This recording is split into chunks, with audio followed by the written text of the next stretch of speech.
మీరు చూడండి, లోకంలో కొడుక్కి ఇష్టమైంది వండుతుంది అమ్మ, పెడుతుంది. వాడు మళ్ళీ మారు అడగలేదనుకోండి, ఏం తెగులు, ఇంత కష్టపడి ఉంటే ఎందుకు వేసుకోవు అందో. ఏనన్నా బావులేదా, ఏమన్నా తేడాయా, ఇవాళ బాగా రాలేదా, ఏమన్నా తప్పు చేశానా, ఎంత బాధపడిపోతుందండి. రెండో మాట వాడు వేసుకు తినలేదని, నువ్వు తినలేదే, ఏం తినొచ్చావా ఏమన్నా అని ముందు అందో. లేరా రెండో మాట వేసుకోలేదు, బావులేదా ఇవాళ అంట. అది అమ్మ. అందుకే అమ్మ సౌందర్యలహరి. ఆమె ఆఖరి ఊపిరి పర్యంతము ఎప్పుడూ నీకు క్షేమాన్నే కోరుతుంది. తల్లికి తండ్రికి ఉన్న చిన్న తేడా కారణం చేత తల్లికి పెద్ద స్థానం ఇచ్చారు.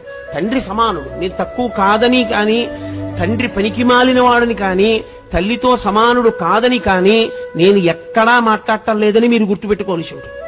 కానీ తల్లి తండ్రి కన్నా గొప్పది అన్న విషయం చెప్పడానికి నేను కించిత్ వెనకాడను, వేదమును నమ్మాను కాబట్టి.